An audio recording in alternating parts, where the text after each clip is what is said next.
Ocean gate की Titan submarine ने अपना सफर कनाडा के सेंट जॉन पोर्ट से शुरू किया। जिस लोकेशन पे इसको ओशन के अंदर डाइव करना था, यह सेंट जॉन से 700 किलोमीटर दूर नॉर्थ अटलांटिक ओशन में बागे हैं और इसी पॉइंट पर ठंडे पानी के नीचे ओशन की गहराइयों में टाइटैनिक का शिपरेक भी मौजूद है। सैटरडे 17 जून 2023 को ये सफर शुरू किया गया और प्लेन के मुताबिक अगले दिन संडे को सुबह 8 बजे टाइटन को पानी में उतारा जाना था। आपको यहाँ बताते चलें कि डाइव से पहले टाइटन में एक मसला नोटिस किया गया था, लेकिन उसके बावजूद भी अपनी जान दांव पर लगाकर इसको ओशन में उतार दिया गया। पाकिस्तानी बिजनेस टाइकून शहजादा दाऊद अपने बेटे सुलेमान के साथ इसी सबमरीन का हिस्सा थे।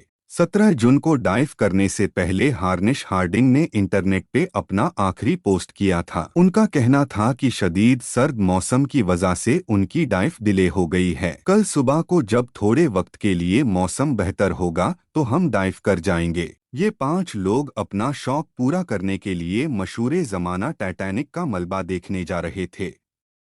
1912 में डूबने के बाद अगले कई सालों तक इसको तलाश करने की कोशिशें जारी रही, लेकिन अटलांटिक ओशन की हार्श कंडीशन के बाइस ये काम इतना आसान नहीं था। शिपरेक का रुख किया। Canadian film maker James Cameron ने 1995 में टाइटैनिक के मलबे के दर्जनों दौरे किए और फिर 1997 में टाइटैनिक मूवी रिलीज की गई। रही सही कसर टाइटैनिक मूवी की कामयाबी ने पूरी कर दी। इसने इतनी धूम मचाई कि अब टाइटैनिक के मलबे को खुद जाकर देखना करोड़ों लोगों का ख्वाब बन गया। यानी ये काम अब सिर्फ रिसर्च के मकसद तक ही महदूद नहीं, बल्कि शिपरेक साइट पर टूरिस्ट भी जाना शुरू हो गए। कहा जाता है कि ओशन की गहराई तक जाना स्पेस में जाने से भी ज्यादा मुश्किल है और इसकी सबसे बड़ी वजह है पानी का प्रेशर। टाइटैनिक शिपरेक समंदर की सतह से 4000 मीटर यानी 4 किलोमीटर नीचे हैं। इस गहराई को इमेजिन करना हो तो आप बुर्ज खलीफा को देखें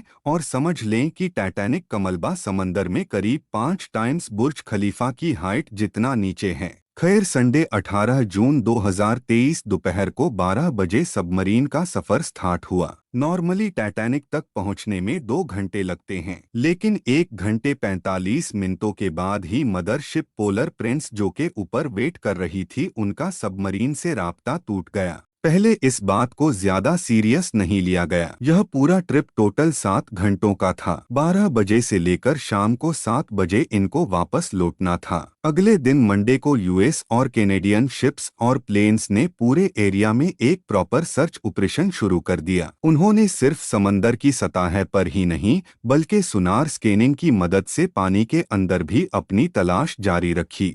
इस एरिया में जो कमर्शियल वेसल्स थी, उनको भी ऑर्डर दे दिया गया कि वो अपनी आंखें खुली रखें। अगले 2 दिनों तक ये तलाश जारी रही, लेकिन टाइटन का कोई अता पता न चल सका। लेकिन फिर एक उम्मीद की किरण नजर आए। वेडनेसडे 21 जून को सुबह 6 बजे सर्च टीम को पानी की गहराइयों में से कुछ आवाजें सुनाई थी। ये आवाजें अंडर वाटर लिडार्स की मदद से सुनी गई थी। फौरन आरओवीज को आवाज की डायरेक्शन में भेजा गया, लेकिन इस बार भी टाइटन की कोई खबर न मिली। अब टाइटन को हमेशा हमेशा के लिए खो देने का डर बढ़ता जा रहा था। वहां पहुंचकर जो देखा गया वो वाकई दिल दहला देने वाला मंजर था। इस खबर ने पूरी दुनिया में जैसे हलचल सी मचा दी। ओशन गेट की सेफ्टी पर कई सवाल खड़े किए जाने लगे। ओशन गेट के सीईओ स्टॉकटन रश, जो कि खुद इस वाक़े में अपनी जान गंवा बैठे हैं, उन्होंने 2021 में कहा था कि वो जानते हैं कि उन्होंने टाइटन को बनाते वक्त कुछ रूल्स तोड़े हैं,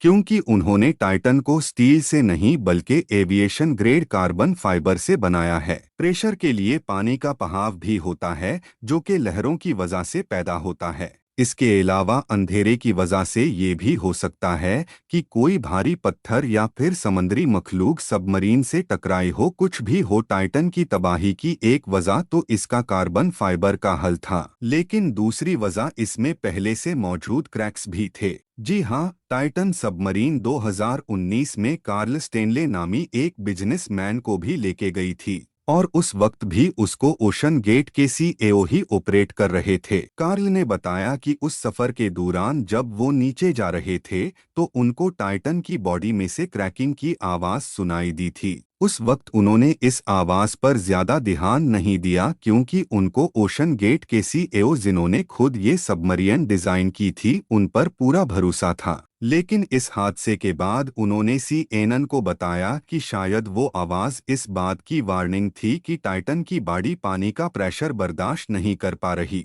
अगर ये बात सच है तो इसमें कोई शक नहीं कि टाइटन की बॉडी में क्रैक्स पड़ना पहले से शुरू हो गए थे। 2018 में ओशन गेट के एक एग्जीक्यूटिव ने टाइटन की कार्बन फाइबर बॉडी के खिलाफ आवाज उठाई थी। उनका कहना था कि ये मसला सबमरीन के फटने से सिर्फ चंद मिलीसेकंड्स पहले पता पड़ेगा, और हकीकत में भी ऐसा ही हुआ। जिस गहराई में टाइटन फटी है, एक्सपर्ट का कहना है कि उसको फटने में सिर्फ 0.3 सेकंड्स लगे होंगे।